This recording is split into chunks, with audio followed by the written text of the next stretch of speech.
Hello, আসসালামু আলাইকুম viewers. সকলকে স্বাগত জানাচ্ছি আরও একটি ভিডিওতে। আশা করছি সকলে ভালো আছেন।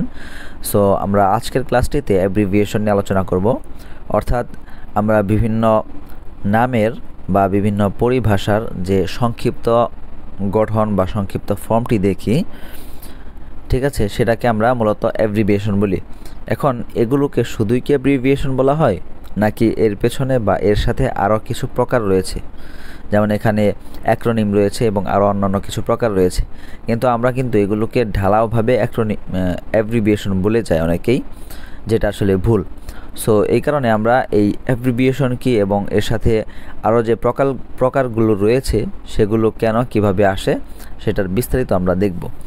সো প্রথমে আমরা দেখতে পাচ্ছি যে আমরা অ্যাব্রিভিয়েশনের সংজ্ঞাটি দেখি। অ্যাব্রিভিয়েশন যখন কোনো শব্দকে সংক্ষিপ্ত বা সংকুচিত করা হয় তখন তাকে অ্যাব্রিভিয়েশন বলে।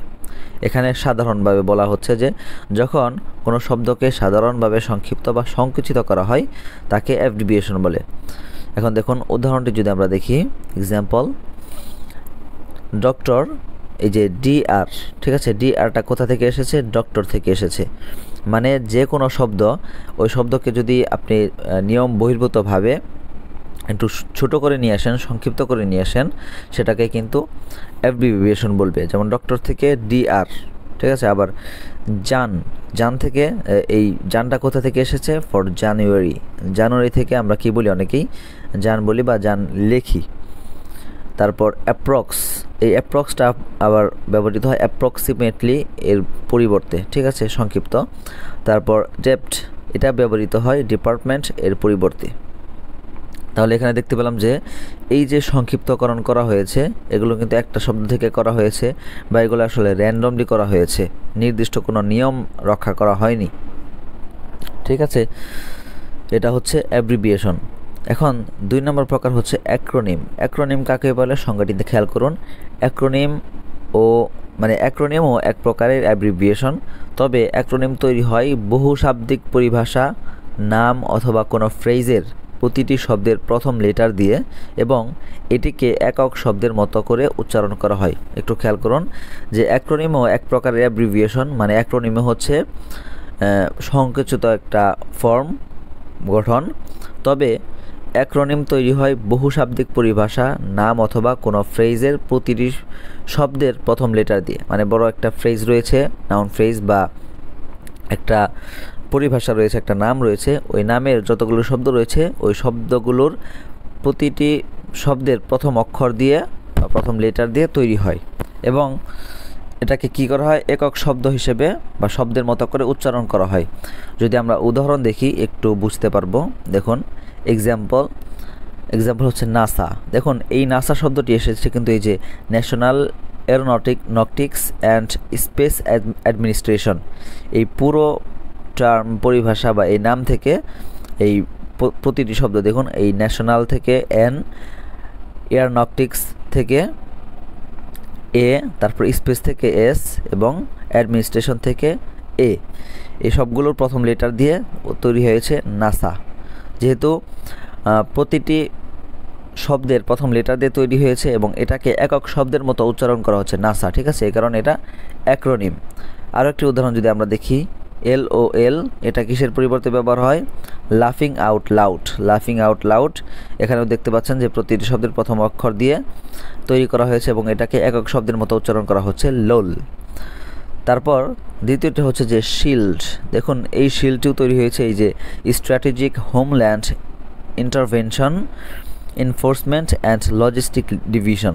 এখানেও এই পুরো যে নামটি, এই নামের প্রতিটি শব্দের প্রথম লেটার দিয়ে তৈরি হয়েছে এবং এটাকে একক শব্দের মতো উচ্চারণ করা হচ্ছে, এই কারণে শিল্ড, ঠিক আছে।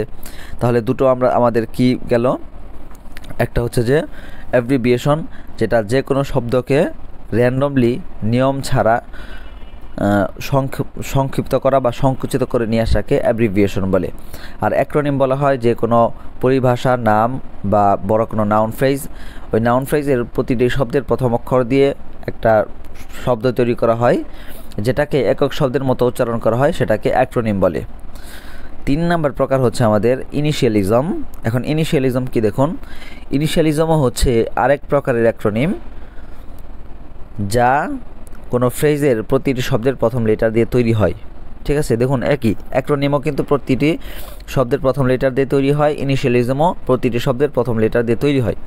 তবে ভিন্নতা হচ্ছে যে এই ক্ষেত্রে প্রতিটি লেটারকে আলাদা আলাদা উচ্চারণ করা হয়। অ্যাক্রোনিমের ক্ষেত্রে বলা হয়েছিল যে নতুন সংকুচিত ফর্মটা মানে প্রত্যেকটি শব্দের প্রথম লেটার দিয়ে যে শব্দটি তৈরি করা হয় সেটাকে একক শব্দের মতো উচ্চারণ করা হয়। আর ইনিশিয়ালিজমের ক্ষেত্রে প্রতিটি যে লেটার ওই লেটারকেই আলাদাভাবে উচ্চারণ করা হয়, একক শব্দের মতো করে উচ্চারণ করা হয় না। যেমন একটু খেয়াল করুন, এখানে রয়েছে যে IDK, এটার সংক্ষিপ্ত ফর্ম, এটার ফুল ফর্ম ছিল আই ডোন্ট নো। IDK এটার ফুল ফর্ম হচ্ছে আই ডোন্ট নো। তারপর ATM, দেখুন এখানে এই যে ATM এগুলো কিন্তু আমরা প্রত্যেকটি লেটার আলাদা আলাদা উচ্চারণ করছি, ATM। ঠিক আছে, এটার ফুল ফর্ম হচ্ছে অটোমেটেড টেলার মেশিন। আবার DBBL, এটার ফুল ফর্ম হচ্ছে ডাচ বাংলা ব্যাংক লিমিটেড। তারপর আমাদের 4 নম্বর প্রকার হচ্ছে হাইব্রিড ফর্মস। এখন হাইব্রিড ফর্ম কি?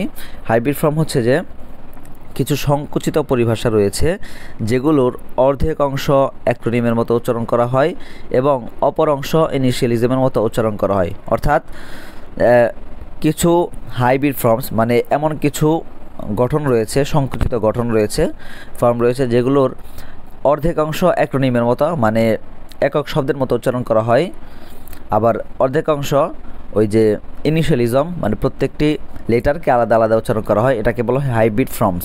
যেমন এখানে দেখুন CD-ROM, এখন CD এটাকে কিন্তু আমি ওই যে ইনিশিয়ালিজমের মতো উচ্চারণ করলাম, প্রত্যেকটি লেটারকে আলাদা উচ্চারণ করলাম। আবার ROM এটাকে কিন্তু সরাসরি আমরা রোম বলছি, যে কারণে এটা অ্যাক্রোনিম। সো এখানে অ্যাক্রোনিম এবং ইনিশিয়ালিজম দুটো একত্র হয়েছে এবং এটাকে বলা হচ্ছে হাইব্রিড ফর্মস। তারপর আরেকটা উদাহরণ হচ্ছে JPEG, ঠিক আছে, মানে জেপেগ মনে হয় বলা হয়, ঠিক আছে। তারপর আরেকটা হচ্ছে যে BEV, ব্যাটারি ইলেকট্রিক ভেহিকল, এরকম। সো পরে বলা হচ্ছে যে এই ক্ষেত্রে এই প্রকারের গঠনকে অ্যাক্রোনিমও বলা হয়, আবার ইনিশিয়ালিজমও বলা হয়। সো এই ছিল আজকের ক্লাস। যদি আমার ক্লাসগুলো ভালো লেগে থাকে অবশ্যই চ্যানেলটি সাবস্ক্রাইব করবে। সকালে ভালো থাকবেন, ফি আমানিল্লাহ।